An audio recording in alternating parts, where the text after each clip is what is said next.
শুভ দুপুর বন্ধুরা, চলে এলাম আজকে একটা ছোট্ট ভিডিও নিয়ে।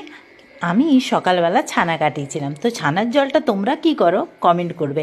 আমি কিন্তু ছানার জলটা কখনো ফেলি না, নয় আমি খেয়ে নিই। এতে না পেটের যে কোনো রোগ দূর করতে সাহায্য করে, তো আমি খেয়ে নিই বা আটা মাখি বা তরকারিতে দিই। তো যাই হোক, আজকে বানাবো পরোটা। তো পরোটার জন্য বানানোর জন্য একটু চিনি একটু নুন দিয়েছি, আর সেই জলটা দিয়ে একটু ভিজিয়ে রেখেছিলাম, তারপরে ঘেঁটে নিয়েছি। যেই চিনিটা গলে গেছে আটা দিয়ে দিয়েছি, আর একটু ঘি দিয়ে দিলাম। ঘি দিয়ে ভালো করে এটাকে এই জলটা দিয়ে মেখে নিলাম। এবারে পরোটাগুলো বেলে নিচ্ছি, দিয়ে তেল দিয়ে সেঁকে নেব। তো যাই হোক, আর বাকি যে জলটা আছে সেটা দিয়ে আমি তরকারিতে ইউজ করব। বাকি যে জলটা সেটা তরকারিটা আমি কিন্তু কখনো ফেলি না। আর এতে না পরোটাগুলো খুব সফট হয়, খেতেও ভালো লাগে। এই গোল পরোটা অবশ্য ট্রাই করে দেখো, আর আমাকে কমেন্ট করে জানিও কেমন লাগলো। তো চলো টাটা, সবাই ভালো থেকো, দেখা হচ্ছে নেক্সট।